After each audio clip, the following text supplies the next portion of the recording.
आपका जो मत जाना चाहिए वो शिक्षा की ओर, बल्कि 5 किलो राशन पर नहीं, किसी मंदिर पर नहीं जाना चाहिए, किसी मस्जिद पर नहीं जाना चाहिए।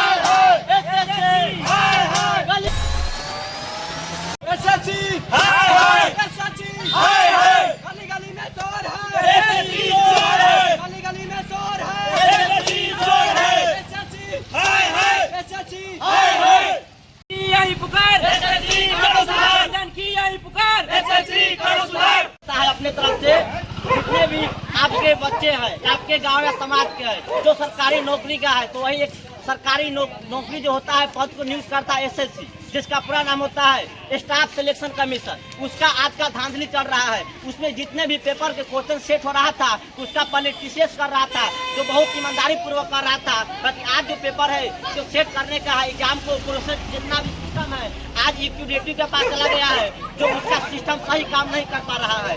हमारे समाज के पढ़े लिखे बच्चों बहुत मेहनत करते हैं, रात भर जागते हैं। रात भर जागने के बाद जब एग्जाम देने जाते हैं तो उनका एग्जाम कैंसिल कर दिया जाता है, और साथ ही अगर एग्जाम देने चल भी गए तो उनके अंदर बहुत सा लापरवाही किया जाता है।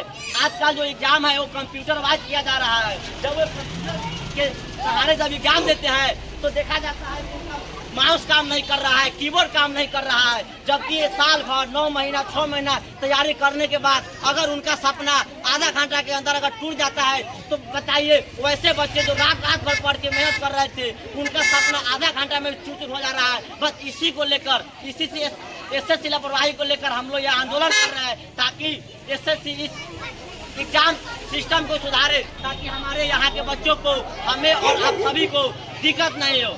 यहाँ तक कि अगर कहा जाए तो सुधार लाने की कृपया की जाए, क्योंकि यहाँ पे तानाशाही नहीं चलेगी। कहा जाता है कि हमारा देश जो है लोकतंत्रों का है, और लोकतंत्रों में जनता का शासन चलता है। हम लोग का अधिकार है, किसी भी अधिकार की घोषणा कर सकते हैं। तो अगर ये कहा जाता है कि दिल्ली में फिलहाल में हमारे कंप्यूटर क्लास कराने वाले जितने भी शिक्षक है एसएससी के इस गलती को शिकायत करने गए थे, उनको बेरहमी से पीटा गया। तो सोचिए, विश्व गुरु कहलाने वाले देश में शिक्षकों का सम्मान नहीं हो रहा है तो आप जनता का कैसे सम्मान किया जाएगा। बेरहमी से लाठी चार्ज किया गया था, कई शिक्षकों को तो हाथ भी तोड़ दिया गया था, कई शिक्षकों को इधर उधर फाड़ कपड़ा फाड़ दिया गया था, साथ ही उनको गिरफ्तार करके पूरे दिल्ली में घुमाया गया था। इतना अत्याचार शिक्षकों पर किया गया था। तो इसी को लेकर हम आप मतलब छोटे ही मात्रा में आप सभी के भी सब आंदोलन को बता रहे हैं। एसएससी हमारे साथ, आपके बच्चों के साथ ऐसा दुर्व्यवहार कर रहा है, तो आप भी जान लीजिए या जो तानाशाही चल रही है, ये जो एसएससी में जो गड़बड़ी है इसको सुधार लाने का प्रयास किया जाए। ये सब आप जनताओं का हक है, और अभी तक इस पर सरकार कोई मतलब नहीं लिया है, मतलब इस पर सरकार एक्शन कोई नहीं लिया है। तो हम चाहते हैं कि सरकार एक्शन ले और इस पर कार्रवाई से कार्रवाई किया जाए जल्द से जल्द।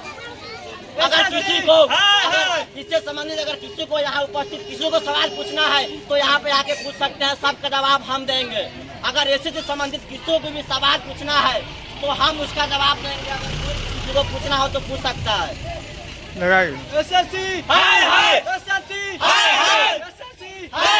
गली गली में शोर है, गली गली में शोर है, छात्रों की है यही पुकार, छात्रों की है यही पुकार। जब भी वोट कीजिए तो शिक्षा के आधार पर हमारा जो सरकार बनी है वो सरकार किसी लायक शिक्षा के आधार लायक नहीं है। कहीं भी ना ही कॉलेज बनवा रहा है, ना ही कहीं विद्यालय। आप लोग देखिएगा हमारे समाज में तो विद्यालय का जो हाल है बहुत ही गंभीर है। कहीं विद्यालय का दरार टूटा हुआ है, वो विद्यालय किसी वक्त टूट के ढह सकता है। हो सकता है कि आपका बच्चा हो, किसी और का बच्चा हो, किसी का बच्चा हो, बच्चा हो सकता है। हमारे देश का बच्चा, नवयुवक देश का एक भविष्य होता है। अगर देश के भविष्य को बताना चाहते हैं आप लोग किसी धर्म जाति पर वोट नहीं डाले बल्कि शिक्षा पर वोट डाले। कहा जाता है पहले का समय था कि लोग भारत में अपना शिक्षा पर प्राप्त करने के लिए आता था, आज के समय में भारत के लोग कहीं और शिक्षा प्राप्त करने के लिए जा रहे हैं। कारण यही है कि हमारे देश का शिक्षा व्यवस्था बहुत कमजोर है, क्योंकि यहाँ सरकार शिक्षा व्यवस्था पर ध्यान ही नहीं दे रहा है। जो आजकल हमारे समाज को एक पिछड़े वर्ग की तरह धकेल रहा है। यही देश है जो एक समय था जो विश्व गुरु के नाम से जाना जाता था, लेकिन आज इसी देश में अपने अपने गुरुओं को मारा जा रहा है, पीटा जा रहा है, गुरु को गुरु नहीं समझा जा रहा है, गुरु का हाथ टूट दिया जा रहा है, गुरु दिया जा रहा है। तो हम निवेदन करते हैं आपसे कि एसएससी में सुधार करें और एसएससी का जितना से जितना हो सके उससे रिएक्शन ले। और हम ये भी कहना चाह रहे हैं क्या ये वही देश है जिस देश का हम सपना देखा करते हैं? क्या ये वही देश है जिस देश के बारे में हमें बचपन में बताया जाता था कि हमारा देश सबसे सुंदर देश है? क्या ये वही देश है जिस देश के बारे में मतलब कि लोग कहते हैं कि हाँ हमारा देश विश्व गुरु है? क्या ये वही देश है जिस देश में माँ अपने बच्चों को जन्म देकर और अपने मातृभूमि के लिए सौंप दिया करती है?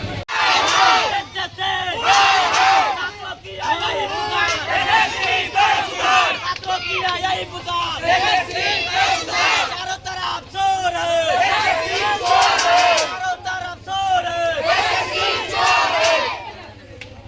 10,000 रुपया उसका भरेंगे, इस तरह से बहुत धांधली कर रही है एसएससी। और हम चाहते हैं कि एसएससी इसका सुधार करे, नहीं तो जिस तरह से बच्चे प्रोटेस्ट कर रहे हैं और जल्दी से जल्दी एसएससी अपने ये कीबोर्ड, माउस और लैपटॉप जो भी है जितने भी इलेक्ट्रॉनिक सामान है उनको जल्दी से जल्दी सुधार के। और एक और सबसे महत्वपूर्ण बात है कि बच्चों का सेंटर 400-500 किलोमीटर दूर ना दे, क्योंकि वह जाते जाते अगर एक दिन में 2 दिन में ट्रेन का टिकट नहीं मिलता है, बिहार में इतनी अर्थव्यवस्था और ट्रेन की हालत खराब है, बच्चा कैसे जाएगा 500-600 किलोमीटर? यहाँ से अंडमान निकोबार, दिल्ली से अंडमान निकोबार का हरियाणा, इस तरह से बच्चा कैसे जाएगा? इतना पैसा नहीं है बच्चे के पास ट्रेन का टिकट जाए और वो उतना 600-700 किलोमीटर दूर जाए। तो सरकार से और एसएससी से यही हमें पुकार है कि वे जल्दी से जल्दी इस प्रॉब्लम का सोल्यूशन दे। हमें कोई बात नहीं सुननी, हमें प्रॉब्लम का सोल्यूशन चाहिए बस। और यही बात कह के मैं अपना बात को विराम देना चाहता हूँ।